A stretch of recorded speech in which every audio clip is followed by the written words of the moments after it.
Again, I'm not 100% sold on that idea. I think it certainly could be used that way. It could be understood that way. I'm not here to try and shake my fist at anyone and tell them that they're wrong if they want to hold to that opinion. But I just don't find it as compelling, apparently, as some of the commentators on this do.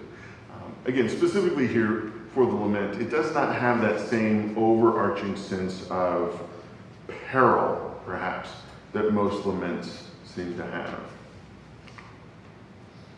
It begins in verse 1 with a very simple request, a request to be heard. There's some urgency linked to this, by the imperative use. Right? We've talked about this in the past, the use of the imperative form, which can sometimes be understood as a command. Of course, the psalmist is not trying to command God to do anything, but using the imperative to lend it a sense of urgency. Hear my cry, O God, attend to my prayer. So there is some form of urgency or need that is being expressed initially. Though, again, the lament section in 2 really only lasts for about half that verse. It does speak of their heart being overwhelmed. There is certainly a sense that they need God's assistance, that they are unable to do this sort of thing on their own. But I think we could easily make the case, too, that applies to most of our lives. Are we really able to function or exist without God? No, I don't think so. Even those who do not believe in God are dependent upon His will, maintaining creation for their simple existence. And so it's possible to read that a little too far. So the rest of the psalm after this point, after this part in 2, from the ends of the earth I will call to you when my heart is overwhelmed, becomes a much more general request to God and desire to be close to God, rather than specific rescue from enemies or specific perils or specific dangers posed by those who are in opposition to the speaker.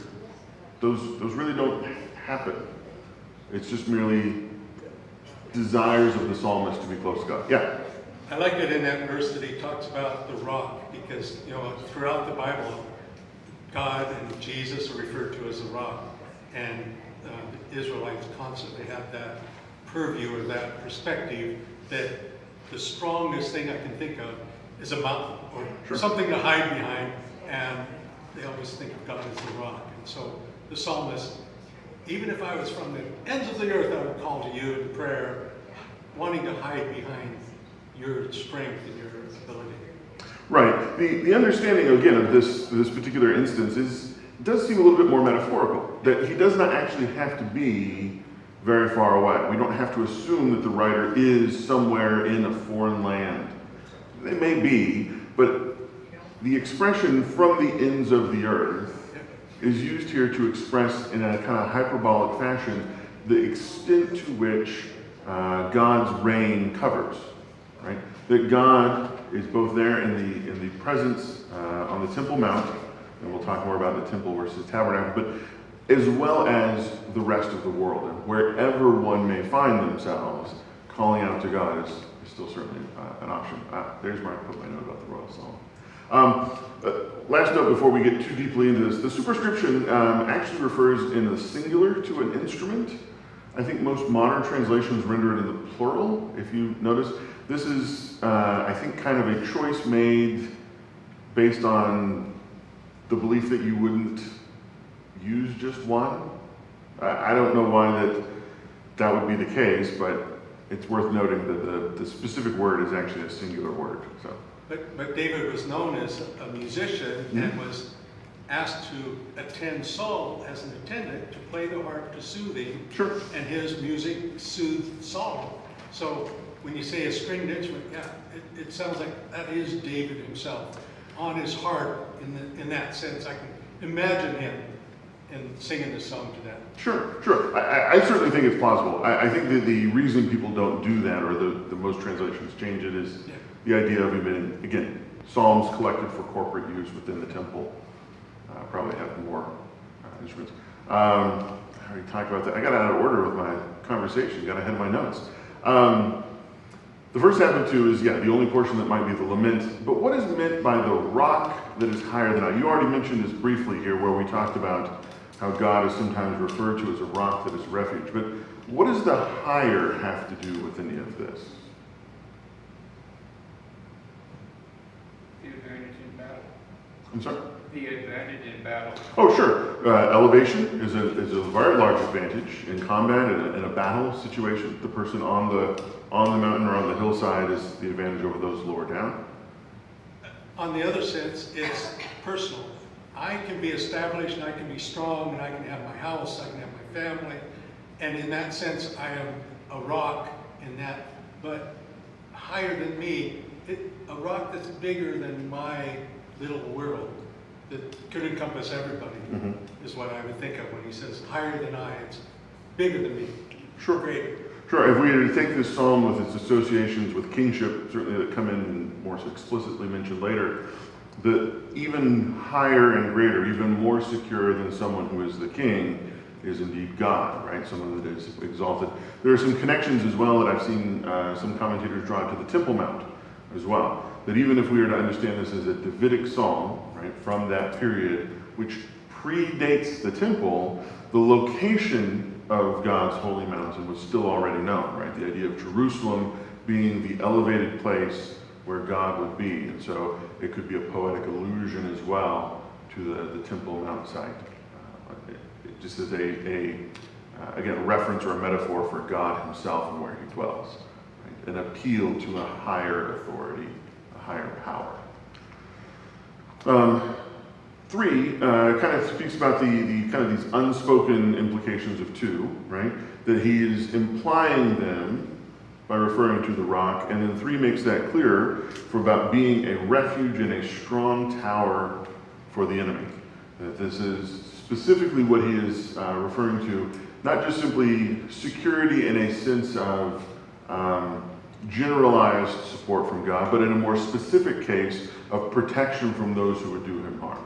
Right? That God serves as a bulwark, as a shield, as a fortress against people who would oppose the king or whoever the speaker of the psalm happens to be. Not only has God been a refuge, but that past experience then creates the expectation. That because God has done so in the past, right, he couches that first line of 3, for you have been a refuge for me, a strong tower from the enemy. If we look back then to 2, the reason that he wants to be going to this rock is because God has done these things in the past, and therefore he has the expectation that God will continue to do them into the future. He's almost reversed the order of these things, that he says he has this expectation of God, and then tells us why he has this expectation of God, because he is relying on what God has done previously. Right? The consistency, the constancy, the faithfulness of God is an important element, again, made explicit at the end of the psalm, where he talks about what God has done in the past, and therefore he is assured, he is confident in his calling on God now for help in the future. Theme of permanence, or is it a through line that is the same, that you can see how things were, how things are, how things will be. God being unchanging. Yes, sir? And being proven what he's capable of. Right, that he has an understanding of what God can and will do based on what God has done in the past. Exactly. What does he mean by living in the tabernacle forever? This is in verse 4. Some translations render it as a tent.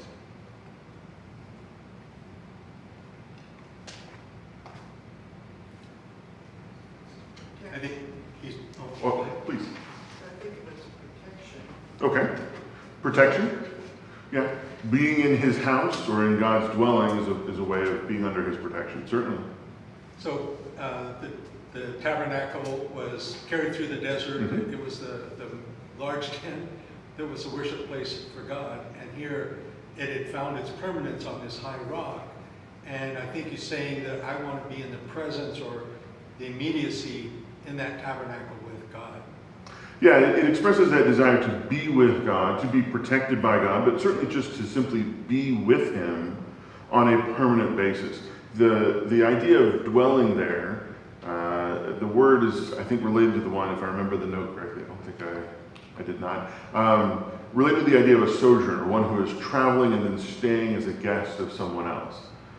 The idea that he is not native, that his place that he comes from is not where God is, but his desire is to go to be with God and to remain there, right? Not as a temporary kind of dwelling, but as a permanent resident, to go and be there forever. And this idea gets expressed a couple different times about the idea of this permanence, this idea of being with and abiding with God indefinitely, right?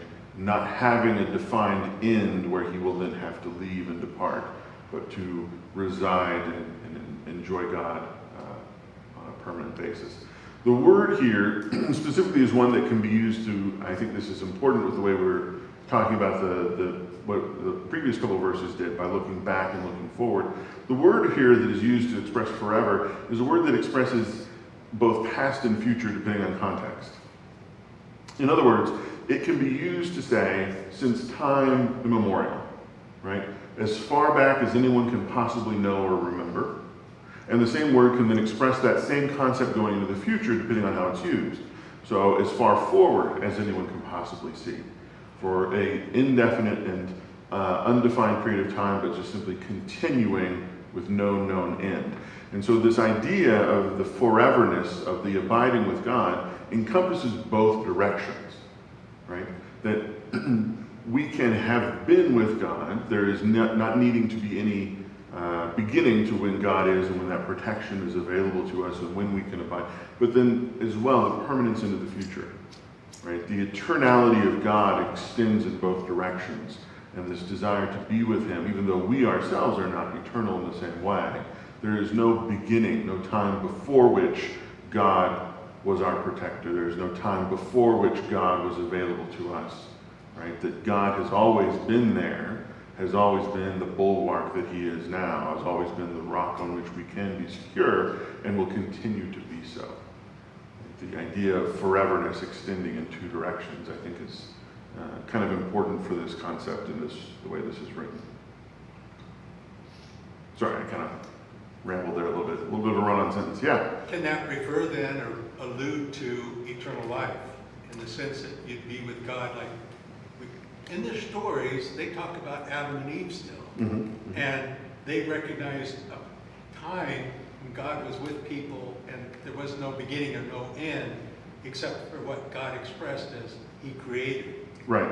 I think so. I think that it does. I think that this is, again, the Psalms. They're poetry and they're song and they're expressing things in multiple ways. And I think that this is a case where that is happening. That it is both expressive for the individual person, right? I and the rest of my life, which has an end, even if I don't know when exactly it will arrive. I am not in this way that I'm alive permanent. But I think it can also be used in that sense of eternality with God, that forever we can dwell with God in the next life, in the life to come, that there is a permanence in that sense as well. So both a desire to dwell with God all his days of his life here on this earth, but then as well, kind of through the double meaning expressing, that desire to be with God in eternity. Because he calls it God's tabernacle. Yes. In God's tent, in God's tabernacle. It is the place where God dwells. This is one of those points where it probably indicates, it could indicate the actual writing of this by David, right? He's not referring to God's house or to the temple, but rather to the tent or the tabernacle which would have existed at the time of David. It could be, again, figurative. You could easily write this psalm later and express that sentiment using an older form, right? A tent or a tabernacle was certainly something that they used or knew about. But the zoomorphism, which is a wonderful word, I like to say it every chance I get, the comparison to an animal The taking of refuge under wings, this is something that came up a few Psalms back. It's coming up again. It is one that I particularly like because it is one that is so easily accessible to anyone that has seen a mother bird with chicks, right? The idea of protection by the extending and the expanding of wings. The shelter that can be taken, there's just a very expressive one, and particularly so because this is one that Jesus references in the Gospels as well. I don't know that this is necessarily a messianic reference simply because Jesus used the same image, but there is certainly a resonance there. That Jesus speaks of Israel and Jerusalem as being, had been desiring to bring them under his wings the way that a hen gathers chicks. And so that desire to extend protection, the desire to do this is expressed that way by God, by Jesus in that instance. And this is an example of someone, the psalmist David perhaps, expressing the desire to be in that place of protection. Again, particularly with Jesus being of the line of David and the potential for this being, having some messianic references at the end, this is a very nice kind of, I don't know what I want to say here. If I was in a corporate setting, I'd say synergy, but that's certainly not a very cromulent word. It fits well together. I like the way that they kind of echo one another. Jesus' use in the Gospels and the use by the psalmist. And I think that talks about the relationship that the psalmist projects or feels with God. That God, he wants to be under the wings of God. As if, God was there, his father, taking care of him. Sure, yeah, it is an excellent way of thinking about the relationship too, right? It is not one-to-one, and it is certainly we are more diminished in relation to God than even a chick is to a mother bird, but that idea of helplessness, right, and the need for protection is certainly a good figure. Yeah. Verse 5 speaks of God granting heritage. And this is an interesting one that you'll see translated a bit differently in different versions. In this particular instance, you've given me the heritage of those who fear your name. Did I put the question? No, I didn't. What does he mean by this? There is also, I should point out, the word me does not actually exist in the text. This is inferred. They infer this pronoun that the psalmist is speaking of himself. But literally the line reads, you have given the heritage of those who fear your name, which lends itself to a slightly different interpretation as well, right? That it has been given generally, maybe instead of specifically. But if we read it specifically, because most translations agree that that is implied, what does it mean to be given heritage?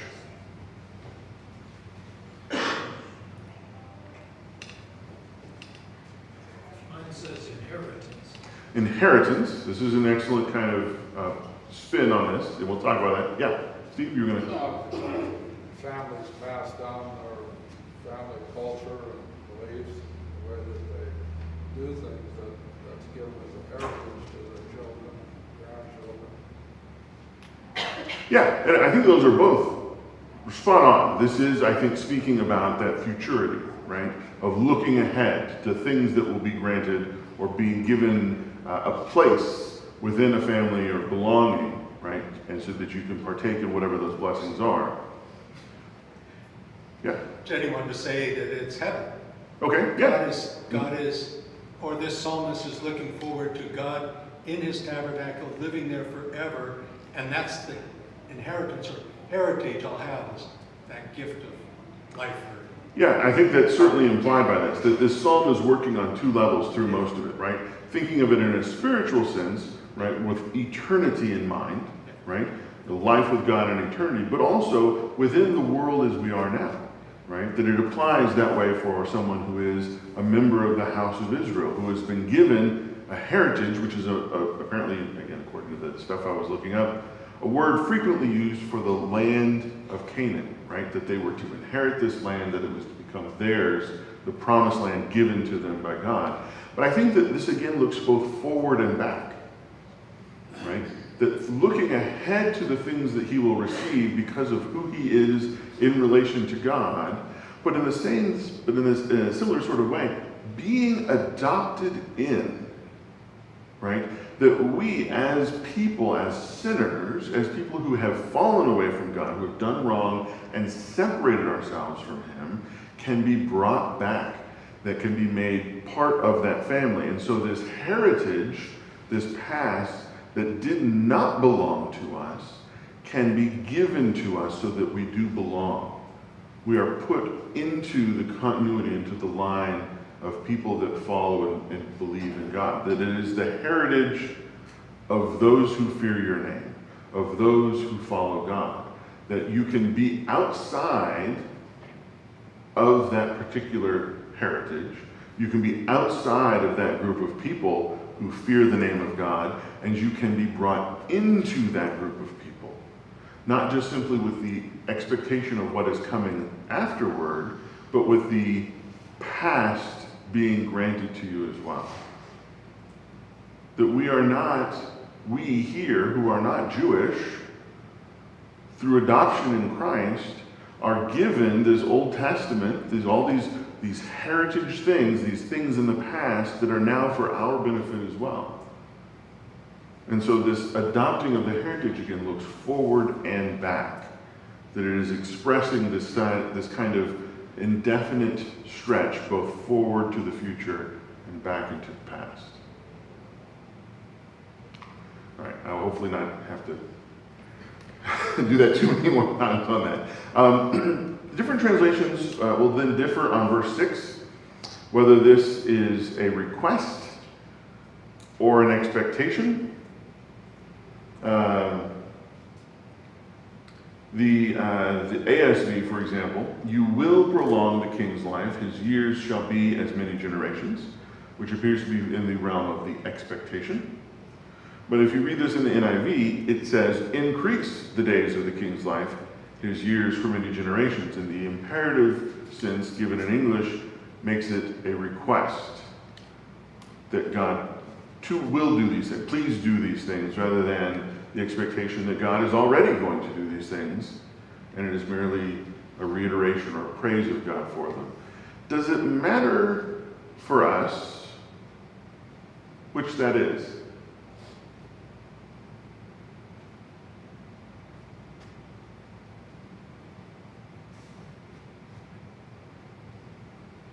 I think if we're referring to David and God meaning the promise that in his generations or his kingship will last forever, and then we see that going forward in Jesus, then not that it is, either one would be fully appreciative or work in our heritage, but just the sense that it's on the rock, it's in God's tabernacle, and the kingship then, it's like it all fits in together.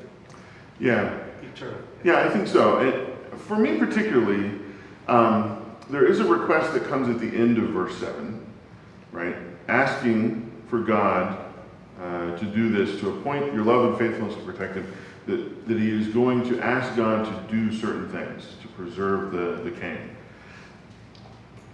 I think that, and this is, I could be off on this, I'm no Hebrew scholar. I think that the literal understanding of this, which is cast in the future tense, does make this more of an expectation, right? Or a reiteration of what God has already said that he is going to do, as a way of praising God or exalting God or speaking of things that God has done. And I don't think that it needs to be made that request. I suspect, I have no evidence of this other than my own just kind of looking at the things that people have said, that if one thinks of this psalm as a lament, which would then have the follow-up to the problem with the requests for God to act, that may influence someone who is translating to cast this into the form of a request, rather than merely expressing it as a confident expectation of God's action already. But again, your mileage may vary, and I think that it really doesn't matter a tremendous amount.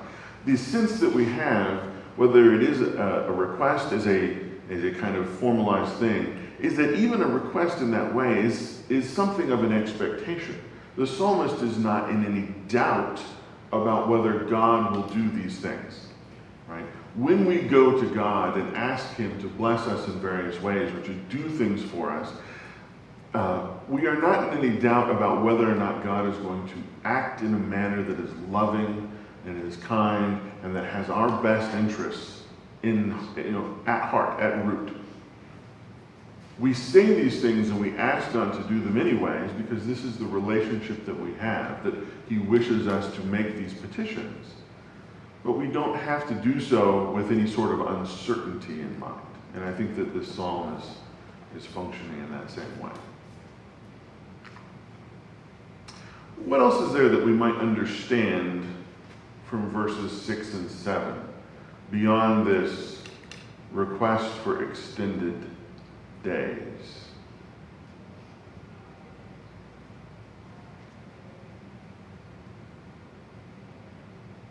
I mentioned something about it very briefly earlier.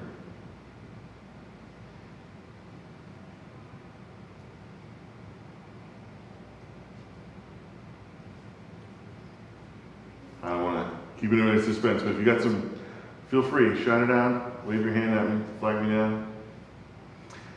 This could be understood as a messianic reference.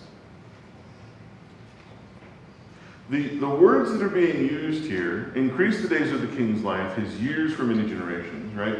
You will prolong them, his years will be many generations, you shall abide with God forever, right? The word forever, again, expressing that indefinite. It could be used for yourself to say, as long as I will live, I will abide with God. Right? In that sense of as long as my life lasts, I will do what God wants, praise God in the way that he should. Works very well for David or for Solomon or any temporal king speaking of themselves and the way they wish to live their life. But it can just as easily be understood as being a literal forever, for eternity, and expressing the king as being the coming Messiah. That the king, the Messiah's life, his years will be many generations. That literally that is so. That Jesus reigns now and forever.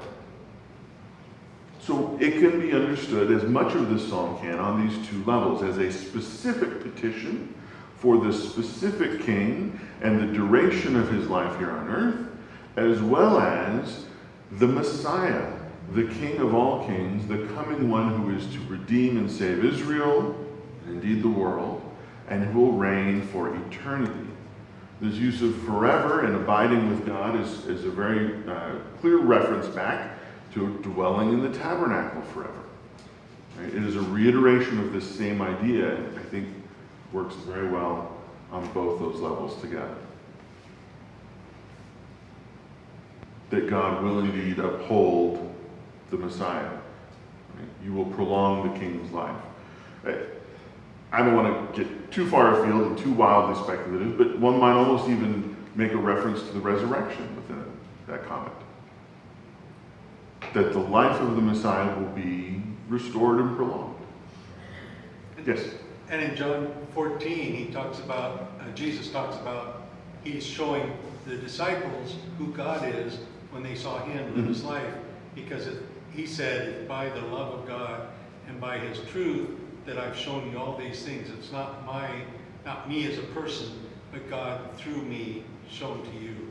And so here again, he's saying loving kindness and truth. That's just what Jesus said he was showing the disciples about. Right. Yeah. Yes. I mean, in this case, it is the God showing that to the king. But I do take your point. Was there? I thought I saw someone else's hand as well. I don't want to. No. Oh, Dennis. I think God gave David some insights that maybe he didn't even fully understand.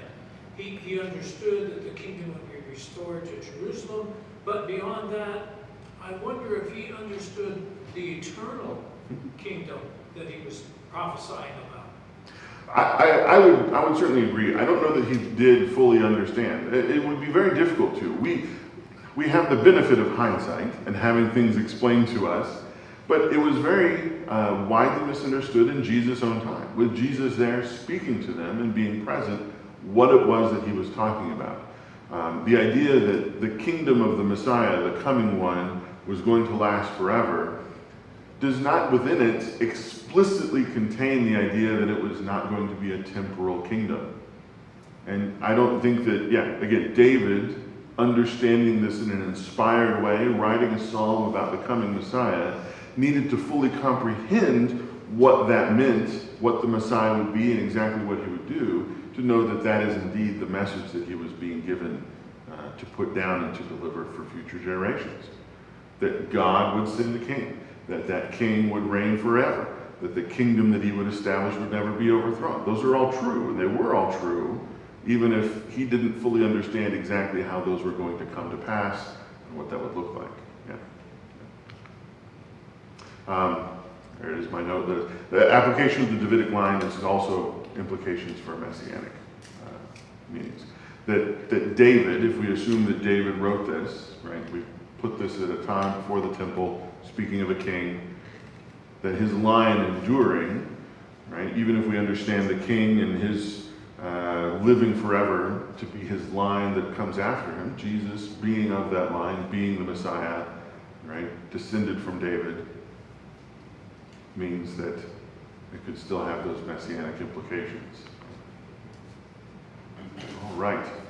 I have managed, because this was a short psalm, I was going to say, this is not actually referenced anywhere that I could find as being a messianic passage, however. I don't think in other parts of Scripture Psalm 61 is referenced. But, and then the final verse concludes with the common promise of praise.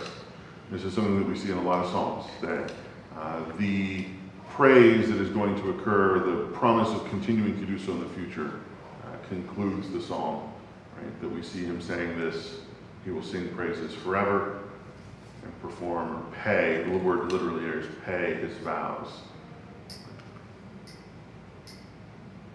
But I actually finished on time for once. I got through all the verses. We talked about the whole thing because there were only 8 of them. Any final comments, questions? You've got 2 minutes if you want to register a complaint, and then I'm cutting you off if you want to complain about something. Anyone? All seriousness. Any comments? Questions? No? All right. Well, then we will be done here. You've got 1 extra minute to go eat a cookie. Thank you all very much.